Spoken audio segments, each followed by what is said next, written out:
Ladies and gentlemen, welcome to our latest edition of Shots of Legends. Today, we'll be talking with Adze from South Africa. Adze is a filmmaker and will be telling us about his latest project, this amazing series he's working on. He will be talking about his films. He will be analyzing the South African film industry, comparing somehow with Nigerian context. So stay tuned and don't forget to follow us on our social media. This will be an amazing shot. Hello. Hello, Theo. Hey, how are you doing? I'm fine, and you? I'm doing okay. I'm doing just fine. It's a pleasure to have you Good. here on Chat with Legend. Thank you for accepting our invitation. It's my pleasure as well. I appreciate the invitation. No, thanks, man. Thanks. So, how is South Africa today? South Africa is a bit cold, but otherwise all good. Yeah. So, in which province are you located? I'm in Gauteng. Okay. That's good. That's good. So, can you tell us a little bit about the film industry there in South Africa? How are things going lately? Well, the South African film industry is thriving. I want to believe it's a very exciting time for filmmakers, especially in this part of Africa. As you know, historically, South Africa has had like quite a robust infrastructure when it comes to producing films and television. And even though it's a legacy of, apartheid, Yeah. it's one of the few legacies that you could say in some way were positive, in the sense that there was a robust history of filmmaking activity that has been in existence since the 19, I think, 20s, Mm. you know,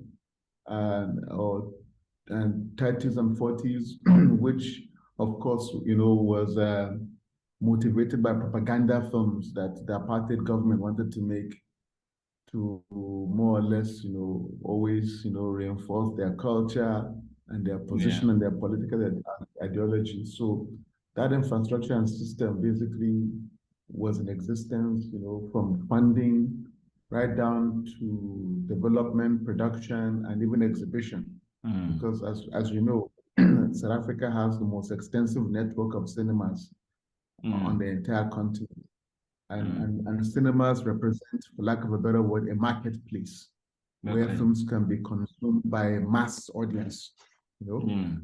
Mm. And as you know, DSTV, Multi-Choice, is a South African company, Yeah. and their cable network basically is all over the continent. Mm. So, and since charity begins at home, you know that it means that they also put in a lot of effort and resources Yeah. in productions to create content for the viewing pleasure of audiences. So most of these infrastructures and resources, right, actually reside in Gauteng, Mm. and whose capital is Johannesburg, of course. Yeah. So Johannesburg does support a lot of film and television productions to feed both the television market, the audience, as well as the cinema audience. And quite recently, of course, the streaming platforms like Netflix, Amazon, Yeah. Showmax, and even So Disney. how would you analyze South Africa, the film industry there comparing to Nigeria? Because we have this free sector. We find Hollywood, we find Bollywood, and we find Nollywood in Mm. Nigeria. So how do you see the process of? And there is a question I would like to ask. Do you think African filmmakers are united so they can build a stronger platform for filmmakers? And how do you compare South Africa to Nigeria when you compare to the latest project, what they are doing and what you're doing in South Africa? Um, the one thing Nigeria has going for it is the numbers. Mm. Nigeria is the most populous country on the continent. Yeah. So in terms of a mass audience that will want to consume content in the form of film and television programs, Nigeria already has that. It has that more than any other country on the continent. So, and of course, because of the entrepreneurial spirit of Nigerians, filmmaking is a means of livelihood. The arts, television production, they're all a means of livelihood, and there are many people who basically operate in that sector as well, and for the benefit of consumers. So you were explaining about you were talking about the film industry in South Africa comparing to Nigeria. So how do you see this all thing? Well, so the Nigerian film industry is a market-based industry, meaning that in terms of consumers of content, there are a lot more consumers of content in Nigeria than there are anywhere else in Africa, even in South Africa. So you've got a population of almost 300 million people in Nigeria, but South Africa has a population of about 60 million or so. So you can imagine, the appetite for content is more in Nigeria, and therefore, the supply of content in Nigeria is more. Because there are more people operating. And because the supply of content is more, economics, when supply is more, the price is lower. It's low, The thing is a bit more accessible and easily, what do you call it, affordable. So that has affected and impacted, on the pricing per se of everything related to the Nigerian film and TV industry.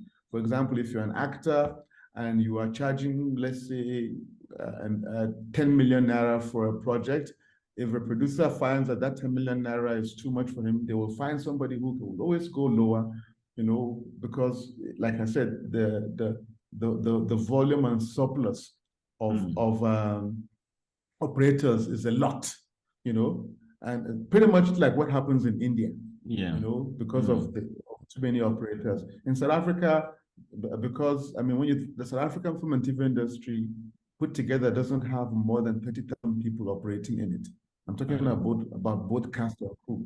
So of course, skill is and talent and know-how are highly valued and highly appreciated. That doesn't mean that in Nigeria it's not. It's just that you get value for money for it more in South Africa than you do like in places like Nigeria, and that's simply because of the demographics of the population, nothing more. It's not like it's a consequence of just the nature of how things are in the landscape. Having said that,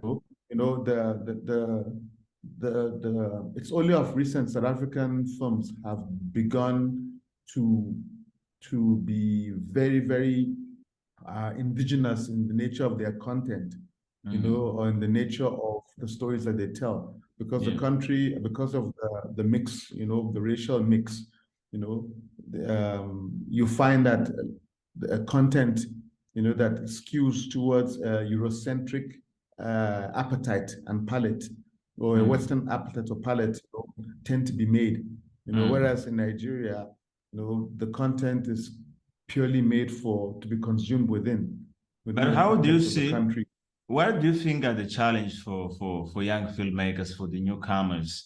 And how do you see this whole process? I'm talking about the politics to allow filmmakers to do great things out there. And which role, and can you tell us about the role when you look to the government?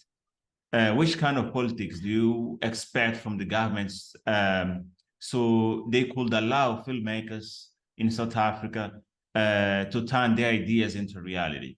How do you see this whole platform? Look to the newcomers, young filmmakers, and looking to the role of the government.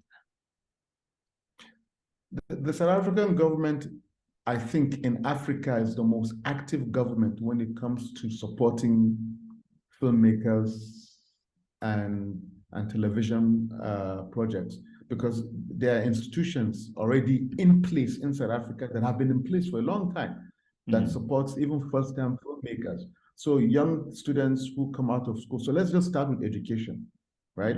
Number one, the South African institutions, right, do have a lot of courses and modules as well as faculties that offer film, TV, and drama, right up to the master's and postgraduate level, so it's very extensive. You know, in Nigeria, it's mostly theoretical, you know, and then the institutions that exist are mostly private. But in South Africa, you know, the universities do offer film and television extensively. So even when a young filmmaker graduates, right, there are vehicles that are in place to assist them to proceed into the industry, to transit into the industry.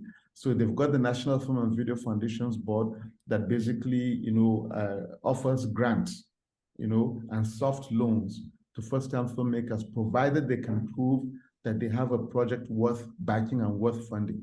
You know, they have a Department of Industries in South Africa that is very active, that has you know, a mandate to support especially young Black filmmakers from previously disadvantaged backgrounds. You know, and you get rebates. You know, so if you're able to raise some of the money, you know, the government body is able to offset some of that cost for you. You know, there are incentives. So there are provincial, what they call film commissions. You know, Gauteng has a film commission, the Eastern Cape has a film commission. So some of the provinces have film commissions, and they are designed to support filmmakers that can, you know, assist with making films that basically drive arts and culture, and equally economic activity that tends towards, you know, promoting the province from a tourism perspective.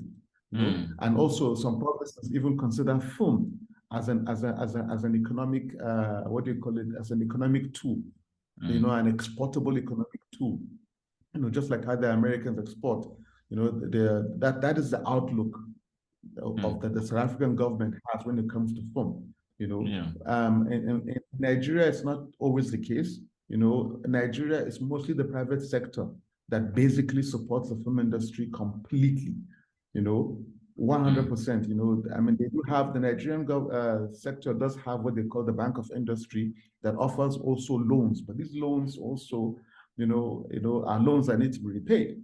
You know, so filmmakers in Nigeria are forced to look to the private sector to raise funding for projects, and right down to shooting and even exhibition. Whereas in the South African context, you do get a lot of government assistance. Yeah, but I was going to, it's interesting to realize that many stars from Hollywood are landing in South Africa to turn their ideas into reality. But before talking about this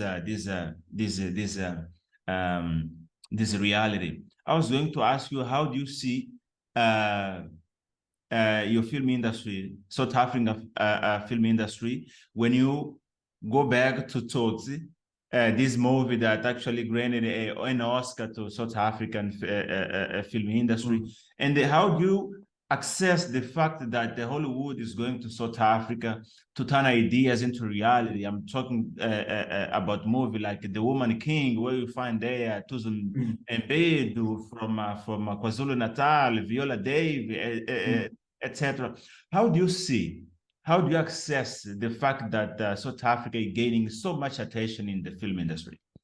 And how do you analyze are you evolving? Do you think South Africa is evolving as a film industry when you go back to Tsotsi and the latest productions? So yes, the truth of the matter is that South Africa is privileged and unfortunate to have a landscape that really supports film in so many ways. So let me put it this way: if you're looking for Europe in Africa, you will find it in South Africa. If you're looking for Arabia, for example, in Africa, you'll find it in South Africa. If you're looking for somewhere that looks, you know, exotic, you know, like a science fiction location, right? Those kind of locations exist in South Africa. So South Africa has just been blessed, you know, to offer a variety of locations, you know, for European and Hollywood filmmakers. And because it is in Africa, you know, because, you know, they come with their dollars, and of course the exchange rate, you know, for the local currency favors them. Yes. Their money goes further here. And because also there is already infrastructure in place. So there are systems already in South Africa, systems of casting, systems where you have agents that can basically, supply actors, supply extras, supply equipment, supply talent, supply, even post-production services, that make dollar sense for the foreign filmmaker. Yeah. So co-productions, even, from the Canadians, the South Koreans, their money goes further here. So I mean, I don't know if you know this, but even the Avengers movie, one of the Avengers movie, the Marvel movies, they shot one of the opening scenes here, and they didn't need to, but they shot it here still. And when you see it, you are quite amazed at what it looks like. But because their money goes further here, and because there is an environment that is friendly to it, you see, and the sad thing is that many of African countries, and I'm sad to say, even including Nigeria, the environment sometimes, is hostile towards filmmakers, because systems are not in place to support you to have a smooth production. So that, of course, robs the country of much needed foreign exchange. I remember very well. Let me tell you an incident. I had a meeting with a very popular Hollywood director. His name is Ben Stiller. Ben Stiller is an actor and is a director and very popular. So he wanted to go and shoot in Nigeria. There was a story that landed on his lap. It was a script, and he wanted to shoot that script in Nigeria because it's a Nigerian story. So he first came to South Africa, and then we met and we spoke.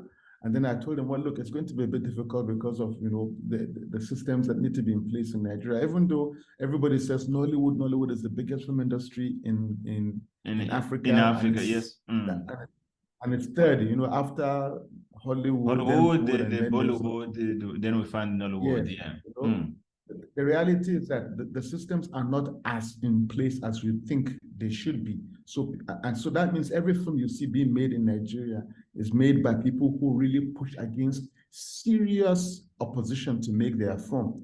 So you have to applaud, and you have to really, doff your hat to them and respect what they go through to produce even one film. It is not easy, but they push through all the difficulties and all the challenges to still produce very good, wonderful, competitive work that stands out anywhere else in the world, as far as I'm concerned. So you must really, really, respect that effort. So Ben Stiller went to Nigeria, to see for himself. And he did see for himself. He spent time in Lagos, just trying to met officials, and he discovered that, to be able to shoot your film in Nigeria was going to be difficult, because of so many things that are just not favorable to a film film process. Even though, like I said, many Nigerians do manage to produce in spite of all the difficulties. Ben Stiller found it too restrictive and prohibitive, and but he ended up just not sure. But with these whole opportunities, can you live as a filmmaker in South Africa? Because I'm talking about the fact that we find so many stars going there. We find Idris Elba portraying Nelson Mandela. We find Matt Damon. We find Morgan Freeman and so many others landing in South Africa. Do you think, as a filmmaker, can you live just being filmmaker in South Africa? I'm talking about the incomes. I'm talking about the salary, the wages, etc. Yeah. Yes. Well, yes. Like I said, there are over about 35,000 people practicing in the South African film and TV industry. And these are people who are functioning. Like I said, DSTV hires almost 1,000 people already. Yes. And DSTV's main ambit of business is content. We have cinemas in South Africa, right? Kinoko and Metro. These are cinema chains, right? There are over 800 screens, right? Cinema screens in South Africa to cater for films that are being made for audiences to go and watch, because there's also a film cinema going culture in South Africa. So people are ready to pay to be entertained. The likes of Netflix, right, have spent over $126 million in South Africa alone ever since their inception in funding film projects. And these funds, support filmmakers, and they enliven filmmakers. Filmmakers are able to make a living.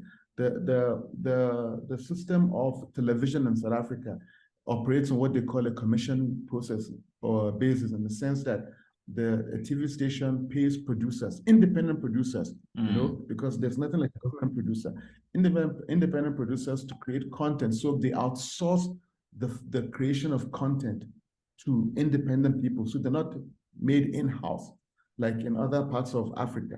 You know, so all of this free economy, you know, enables filmmakers to be able to earn a living. But having said that, you know, the Morgan Freemans and the Idris Elbas and the Viola Davises coming to South Africa, it doesn't mean that what they're doing, you know, is more longer lasting. As I'm speaking to you right now, Idris Elba has signed a co-production deal with a Nigerian company, Ebony Life Limited, and to produce a slate of films, you know, in Nigeria for Nigerians, but to be consumed again all over the world. So, you know, so instead of just going there, I think he even produced that movie, Beats of No Nation. Have you seen it? I think it was in Nigeria, right? Yes.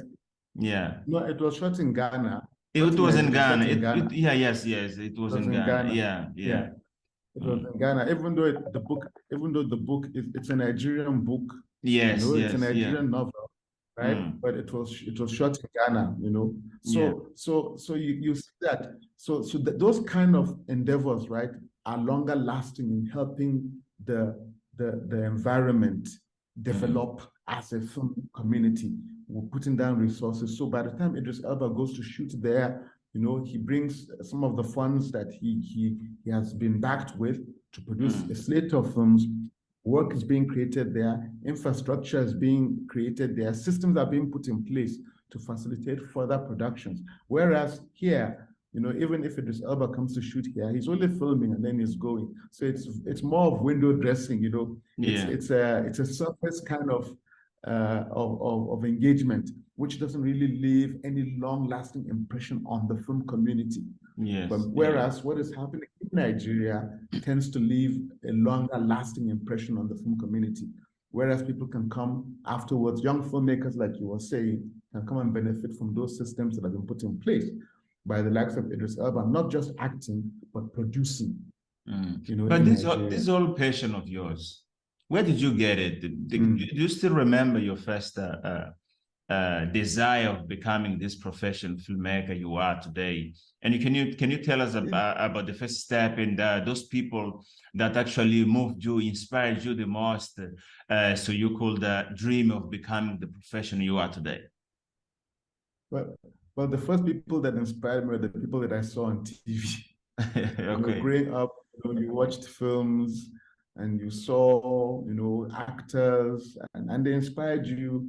You know, they motivated you because you liked what they were doing and you liked how they made you feel. You know, that was the most important thing. And that emotion and that excitement was one that I wished I could also like share with other people, you know, because it was just basically storytelling, but using the medium of, you know, of film. And I wanted to be able to also make people feel the same way I felt when I watched those same films. And, you know, fortunately, my father at that time worked for the national broadcaster, you know, of our province or our state, which was called the NTA. And sometimes he would bring home video cassettes of some of the films in the library, and we will watch them, and those films made an impression on me. Unfortunately, at that time in Nigeria, there was no such thing as a film school, you know, right up to 1998, right? Yeah. There was no institution that offered any kind of sensible education in film. You know, it was mostly theoretical, and you took it as a side course, not really as the main course. The only other thing that was more prominent was theater arts, and that was acting. I didn't want to act. I wanted to write, I wanted to direct, you know, and I wanted to shoot, you know. So fortunately, from 1998, I think that's when the National Film Institute, I think, no, I'm correct. I stand to be corrected. I think 1997 was when the National Film Institute was created, and then that institute was where I attended, and that's when my journey began. And it was not easy because, you know, nobody knew at that time. There was a concern about whether you could actually earn a living from filmmaking in Nigeria. because it's still early days. You know, Nollywood began in the 90s, but Nollywood was still for a select few, if you know what I mean. Only those who are privileged enough to be in the circle could practice there. And it was mostly something that was popular in the eastern part of Nigeria and of course in Lagos. But I'm from the north. So of course, you know, my chances looked very slim. So after finishing the national No, I was just going to ask you what you're willing to achieve in the next couple of years, just trying to follow that thought. What you're willing to achieve, how do you see yourself 5 years from now? 5 years from now, I want to see myself responsible for several productions on the continent, not just in South Africa, but in Nigeria, in Kenya, you know, anywhere that there is, you know, the spark of filmmaking, and to be able to also create opportunities for young filmmakers to also, you know, enter into the field and practice and show us what they have. The only way we grow as a film community is if we grow together. You know, one person cannot make the film industry in Africa. That's one lesson that I think all filmmakers in this continent must understand. You know, when you mentioned Tsotsi, for example, now, you know, when Tsotsi won the Oscar, you know, the director of Tsotsi and some of the crew were taken from Africa, and they are now living and working for Hollywood. Yeah. Right? Yes. Yes. So which industry are they building? They're building Hollywood. You know, they're not building the where they came from. Some of them have come back, you know, with the resources and the connections that they had in Hollywood to try and set up what do you call it? Facilities for young filmmakers to thrive. So that is what I would like to see for myself, to be able to do something similar, whereby, you know, I'm part of a collective of filmmakers that have resources and infrastructure, and as well as funding to be able to support more filmmakers, and by so doing build the film economy, you know. And that is my long-term goal. So I was just looking here to your portfolio. We find here different movies. Just trying to mention some titles. We find All About Love, Rage of Lioness, Looking for Love, Gaga Helen. We find Isbaya, and lately you shared something on your LinkedIn. This serial called, I think, is Shekailembe. Can you talk about these projects?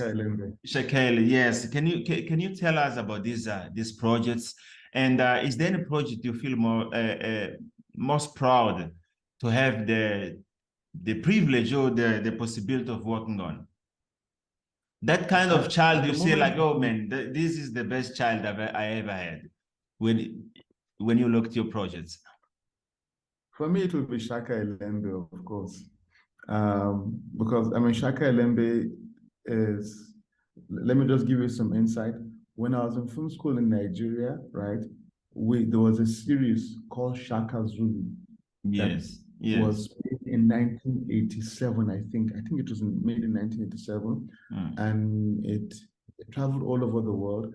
And we were fortunate enough to watch it in film school. I remember watching it in film school. That was around the year 2000.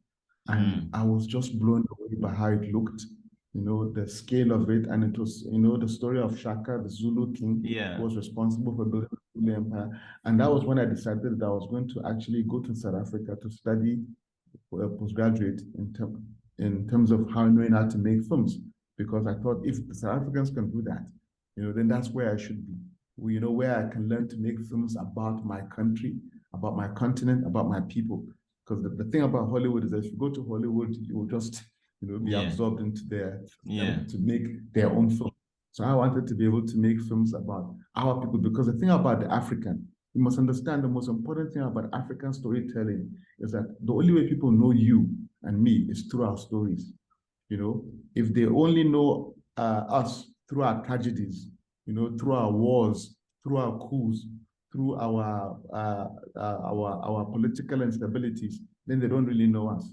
You know, the reason why you and I know Morgan Freeman, you know, we know Will Smith, Idris Elba, is because we have seen their stories, and their stories tell us about where they're from, who they live with, how they eat, the places they really live in, to the point that many Africans know more about America than they do even about Africa.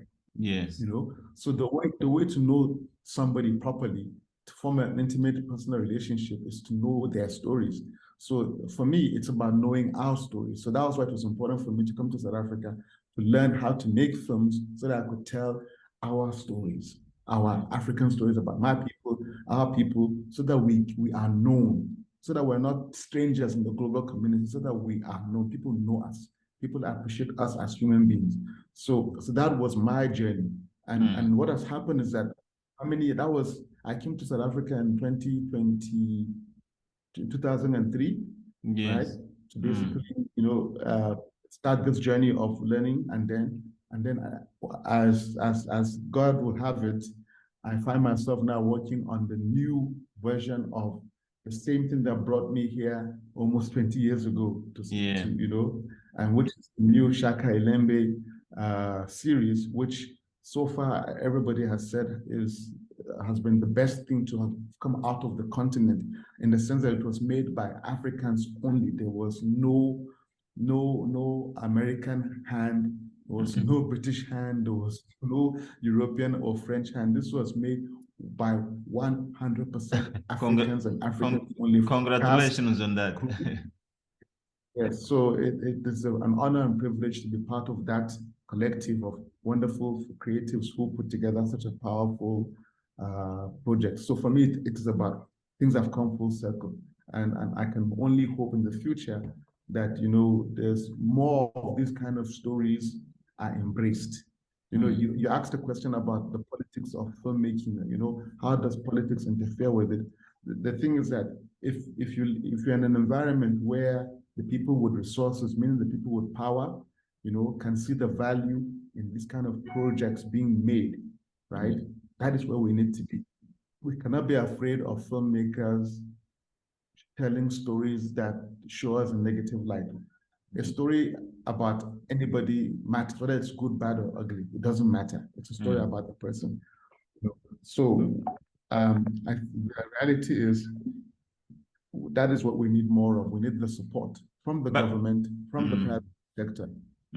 But there are people who believe that African filmmakers are afraid to tell their stories, talk about their heroes. That's why we don't find many stories about Chaka Zulu, about Njinga Mbande from Angola. We don't find stories about Samora Machel from Mozambique, for example. Exactly. And we don't find so many stories about our country.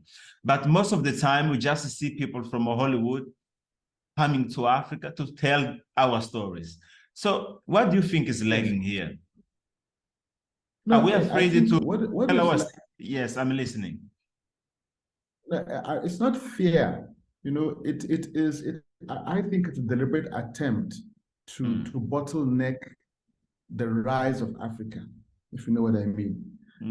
But this same thing we're talking about is the same problem that the Blacks in America are facing, that their stories are they're also struggling to tell their stories even in America.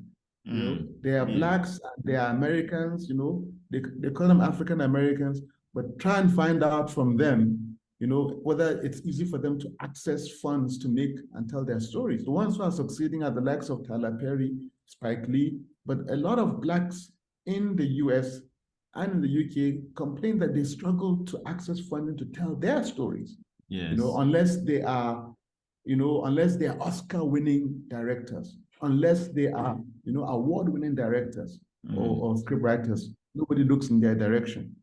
Yeah. So we understand that is a problem, and that is basically where the source of our problem is, in the sense that people with the resources don't want the African story to take center stage, because they believe that if the African story takes the center stage, their own stories will be relegated to the background. That is what I think the fear is more than anything. So the fear is not from the filmmakers. The fear is from the people who basically control the resource and the funding, to make those kind of films about, our heroes. And the thing about our heroes is that before they were heroes, they were first and foremost human beings. They are first and foremost ordinary people with parents, with brothers, with fears, with faiths and hopes. And that is what we want to tell. If you're going to tell the stories only of the Mandelas, that's okay. But how many people in Africa are like Mandela? Yeah. So it's about telling the story even of the everyday person, finding value in it, because that is how you now give and associate value to the African. If his story is as important as the story of a Mandela or a Shaka Zulu. No, that's great. But which kind of genre do you identify, do you like the most when you analyze the whole, this whole platform?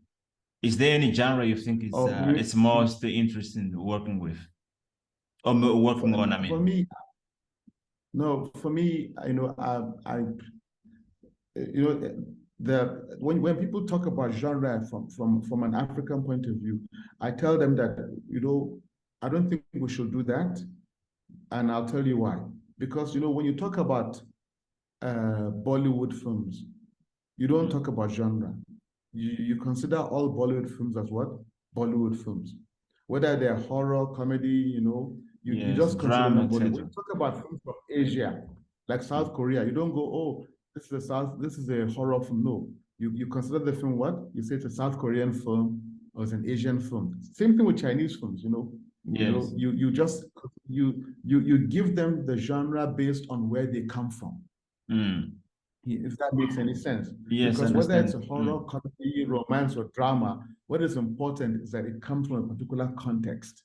And that is why I feel like the fact that I'm an African filmmaker, I make African films, and that's my genre. So the whether it's a horror, comedy, or an action, it's just it's marketing. Just because I want to speak to a particular kind of audience whom I want to pull in, because I think they like that sort of thing. But ultimately, the genre is African. Just before we finish our chat, one last message to African filmmakers. What would you say to them? People who maybe are afraid to tell stories, people who are afraid to invest in their dreams, people who are afraid to forget a little bit about Hollywood paradigms and think more about African paradigm, African stories, etc. Which message can you leave? The message is not to relent, not to give up. I see what's happening in Uganda. Wakali Wood, with the way they're making their stories. I was a bit disappointed that after Jomunga did Viva Riva, from the DRC, that was it. We didn't see any more projects coming out from him again. So but you want there to be more people. Look, let me put it this way, and I understand why. When you make a film, right, in Africa, the chances of it succeeding are very low. Yes. No filmmaker has become a billionaire from any film that he has made, and that is just the truth. No filmmaker has become a billionaire. It's not known. So far, I don't know of any filmmaker from Africa that you can call a billionaire just for making films. There is none. So many films actually lose money. But the important thing is that by virtue of them being made, they are contributing to the population of films being made. So the catalog is growing and growing and growing, which is what we want. So it feels like, it is not a viable investment, and the reason why you make the film is because you are passionate. But it will change one day. There was a time when Nigerians were making the Afrobeat music, the Afrobeat music. Yes, yes. And nobody was listening to Afrobeat music. People were like, what is this music? No, and the Afrobeat is actually controlling the music. The industry right now. We found the Div, we found the Burna Boy, we found Wizkid, the Area Star, and so many others just controlling the whole platform. Exactly. So, and that is a thing. Yeah. That is it. So my belief is that, one day, right, it will be the same for the African film, that it will be the one thing everybody wants to see, because Afrobeat has become so advanced now, that it's being played in clubs in Europe, concerts, halls all over the world are being filled with people wanting to listen to Afrobeat songs, Afrobeat DJs. I believe the Nigerian, the African film, right, is simply on the same path. We are rising towards that direction as well. And the only thing we must do is do the same thing that the Afrobeat people did, which is not to give up, which is to keep on doing.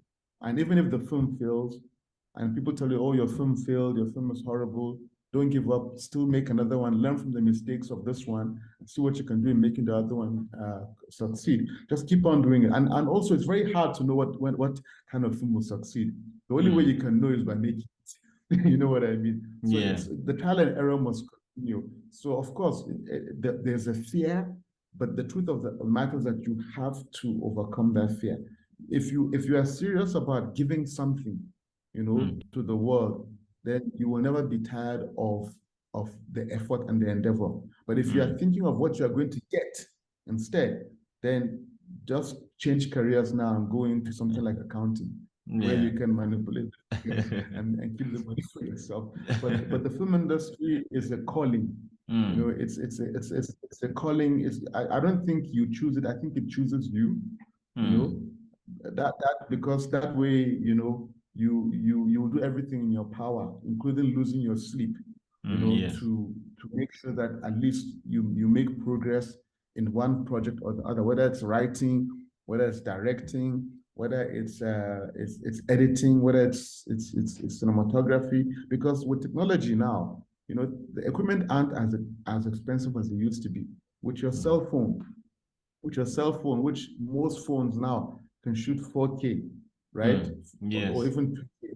You can shoot a decent story, which you can edit, with the same software that's on the phone or even from a laptop. That's what the Wakaliwood people are doing. People are editing on their laptops, people are shooting with their phones, recording sound cheaply. And with social media, you don't even need the big infrastructures of marketing to promote your film. If you are smart and you're able to get enough people, you can market your film in such a way that if there's an opportunity for people to see it, they will see it. That's what Netflix and Amazon are here for, because they know that the next big market to exploit or to explore is the African market, because it's still untapped. There's 3 billion of us on the continent, and we want to watch stories, we want to entertain, and we want to be entertained. And there's a whole world also waiting, because they have, as you can tell, they're when last did you watch a film from Hollywood that felt fresh and new? They're recycling everything. They're just recycling. Yes. They're recycling because they've done it all. So the next frontier is coming from us. We are now going to make sure that the next exportable item from the continent is our films. Just like how they took the uranium, the gold, the timber, right? We are not going to let them take it. We are going to make them buy it properly and get value for money. So in that way, we are also No, thank you very much for granting us this opportunity, this privilege of being able to talk to you. And it was interesting to know a little bit more about what you've been doing, your goals and dreams. It was a pleasure to have you on Chat with Legend. We hope to have you in the next opportunities.